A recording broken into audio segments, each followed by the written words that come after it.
Welcome to ന്യൂസിയർ kitchen. അപ്പോൾ ഇന്ന് നല്ലൊരു റെസ്റ്റോറൻറ്റ് സ്റ്റൈലിലുള്ള ഒരു ഫ്രൈഡ് റൈസിൻ്റെ റെസിപ്പിയാണെന്ന് ഞാൻ വീഡിയോയിൽ കാണിക്കുന്നത്. അപ്പോൾ അതെങ്ങനെ തയ്യാറാക്കുന്നത് നോക്കാം.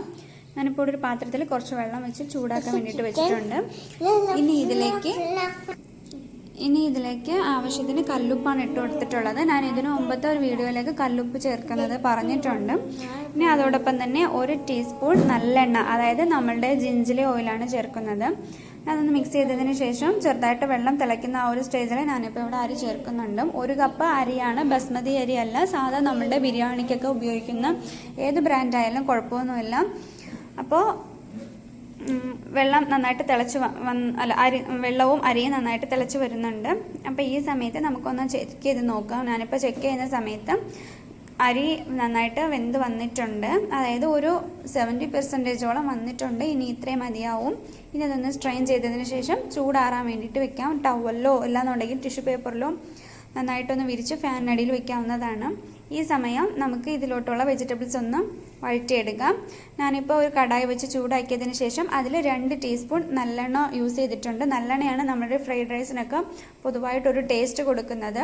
അപ്പം നിങ്ങൾ തയ്യാറാക്കുമ്പോഴും നല്ലെണ്ണ യൂസ് ചെയ്യാൻ വേണ്ടിയിട്ട് പ്രത്യേകം ശ്രദ്ധിക്കാം. ഇനി ഇതിലൊരു 5-6 വെളുത്തുള്ളി ചെറുതായിട്ടൊന്ന് കട്ട് ചെയ്തതിന് ശേഷം അതുകൂടി ഇതിലോട്ട് ചേർത്ത് കൊടുക്കാം. ഇനി വളരെ അധികം കുറച്ച്, അതായത് ഒരു 2 ടീസ്പൂണോളം വരുന്ന രീതിയിൽ സവാളയാണ് ഞാൻ ഇതിലോട്ട് ചേർക്കുന്നത്. അപ്പം അതുകൂടി ഇതിലോട്ടൊന്ന് ചേർത്ത് കൊടുക്കാം. അപ്പോൾ ഞാനിപ്പോൾ ഇവിടെ കുറച്ച് ക്യാരറ്റ്, അതുപോലെ തന്നെ വളരെ കുറച്ച് വന്നിട്ട് ക്യാപ്സിക്കം, പിന്നെ ഒരു 10-12 ബീൻസ്, ഒരു 1/2 കപ്പോളം വരുന്ന രീതിയിൽ ക്യാബേജ്, ഇത്രയാണ് എടുത്തിട്ടുള്ളത്. അപ്പോൾ വെജിറ്റബിൾസിൻ്റെ അളവൊക്കെ നമുക്ക് അങ്ങോട്ടും ഇങ്ങോട്ടും മാറ്റമൊക്കെ വരുത്താം. ഇതൊന്ന് ചെറുതായിട്ടൊന്ന് മിക്സ് ചെയ്തതിന് ശേഷം ഇതിലേക്ക് ആവശ്യത്തിന് ഉപ്പ്, അതായത് വെജിറ്റബിൾ വേകാൻ ആവശ്യത്തിനുള്ള ഉപ്പ്, കൂടാതെ ഒരു 1/2 ടീസ്പൂൺ പഞ്ചസാര നമ്മൾ ചേർക്കുന്നത് എന്താണെന്ന് വെച്ചാൽ വെജിറ്റബിൾസിൻ്റെ ആ ഒരു കളറ് നഷ്ടപ്പെടാതിരിക്കാൻ വേണ്ടിയിട്ടാണ്. അപ്പോൾ ഇതുകൂടി ചേർത്തിട്ട് നന്നായിട്ടൊന്ന് മിക്സ് ചെയ്ത് ഇളക്കി യോജിപ്പിച്ച് വെക്കാം. ഇനി ഈ സമയത്ത് ഞാനിപ്പോൾ ഇതിലോട്ട് സോസ് ചേർക്കുന്നുണ്ട്. 1 ടീസ്പൂൺ, എൻ്റെ കയ്യിൽ ഇപ്പോൾ ഡാർക്ക് സോയാ സോസാണ്, അതുകൊണ്ട് ഞാനിപ്പോൾ അതൊരു 1 ടീസ്പൂണേ ചേർക്കുന്നുള്ളൂ. നോർമൽ ആണെങ്കിൽ നിങ്ങൾക്ക് വന്നിട്ട് 2 ടീസ്പൂൺ വരേക്കും ചേർക്കാം. അത് 2 ടീസ്പൂൺ 1.5 ടീസ്പൂൺ വരേക്കും ചേർക്കാം. പിന്നെ ഇതിലോട്ട് 2 ടീസ്പൂൺ ചില്ലി ഗാർലിക്കിൻ്റെ സോസും ചേർക്കാം. അതല്ലാതെ സാധാ നമ്മുടെ ചില്ലി സോസും ചേർക്കാം. ഏതായാലും കുഴപ്പമൊന്നുമില്ല. അതോടൊപ്പം തന്നെ നന്നായിട്ടൊന്ന് ഇളക്കി യോജിപ്പിച്ചതിന് ശേഷം ഇങ്ങനെ സൈഡിലോട്ടൊന്ന് മാറ്റിയിട്ട് ഞാനിപ്പോൾ 1 മുട്ടയാണ് യൂസ് ചെയ്യുന്നത്. ഇതിലോട്ടൊരല്പം കുരുമുളക്, ആവശ്യത്തിന് ഉപ്പ് ചേർത്തിട്ട് നന്നായിട്ട് നമ്മൾ ഫ്രൈഡ് റൈസിന് എങ്ങനെയാണോ മുട്ട പൊരിക്കുന്നത് ആ രീതിയിലൊന്ന് പൊരിച്ച് എടുത്തതിന് ശേഷം ഈ വെജിറ്റബിളുമായിട്ട് നന്നായിട്ടൊന്ന് മിക്സ് ചെയ്തെടുക്കാം. ആദ്യം വന്നിട്ട് മുട്ട പൊരിച്ചതിന് ശേഷം അതിൽ നമ്മുടെ ഈ പച്ചക്കറി വഴറ്റിയാലും കുഴപ്പമൊന്നുമില്ല, എങ്ങനെ ആയാലും പ്രശ്നമില്ല.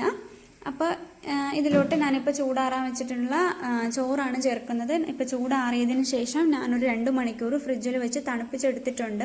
അപ്പോൾ ഇങ്ങനെ ചേർക്കുവാണെങ്കിൽ നമ്മുടെ ചോറ് വന്നിട്ട് കുഴയാതെ ചോറ് വന്നിട്ട് ഇങ്ങനെ തന്നെയായിട്ട് വിട്ട് നിൽക്കും. അപ്പോൾ ഇതെല്ലാം ചെറിയ ടിപ്പാണ്. ഹോട്ടലുകളിൽ അവരിങ്ങനെയാണ് ചെയ്യുന്നത്. അതോടൊപ്പം തന്നെ ഇതിൻ്റെ കൂടെ ഒരു ടീസ്പൂണോളം കുരുമുളകിൻ്റെ പൊടി, പിന്നെ ആവശ്യത്തിന് ഉപ്പ്. നമ്മൾ ഓൾറെഡി ചോറിൽ ഉപ്പിട്ടിട്ടുണ്ട്, അതുപോലെ തന്നെ വെജിറ്റബിൾസിലും മുട്ടയിലൊക്കെ ഉപ്പിട്ടിട്ടുണ്ട്, സോസും ചേർത്തിട്ടുള്ളതാണ്. അപ്പോൾ ഉപ്പ് നമ്മളൊന്ന് ചെക്ക് ചെയ്തതിന് ശേഷം മാത്രം ചേർത്ത് കൊടുക്കാം. ഇനി നന്നായിട്ടൊന്ന് ഇളക്കി യോജിപ്പിച്ചിട്ട് എടുക്കാവുന്നതേ ഉള്ളൂ. ഇപ്പം നമ്മളെ ഫ്രൈഡ് റൈസ് തയ്യാറായിട്ടുണ്ട്. അപ്പോൾ ഇത്രയേ ഉള്ളൂ. വളരെ സിമ്പിളായിട്ട് വളരെ പെട്ടെന്ന് തയ്യാറാക്കി എടുക്കാൻ പറ്റുന്ന നല്ലൊരു ഫ്രൈഡ് റൈസിൻ്റെ റെസിപ്പിയാണ്. അപ്പോൾ ഉറപ്പായിട്ട് നിങ്ങൾ വീട്ടിൽ എല്ലാവരും ട്രൈ ചെയ്ത് നോക്കുക. ഫീഡ്ബാക്ക് എല്ലാം കമൻസ് ആയിട്ട് എഴുതി അറിയിക്കുക. നമ്മുടെ ചാനൽ പുതുതായിട്ട് ആരെങ്കിലും കാണുവാണെങ്കിൽ ന്യൂസിയർ കിച്ചൺ സബ്സ്ക്രൈബ് ചെയ്യുക. ഓൾ എന്നുള്ള ബെൽ ബട്ടൺ തന്നെ മറക്കാതെ ക്ലിക്ക് ചെയ്യുക. അപ്പോൾ നല്ലൊരു റെസിപ്പി ആയിട്ട് വീണ്ടും വരുന്നത് വരേക്കും താങ്ക് യു.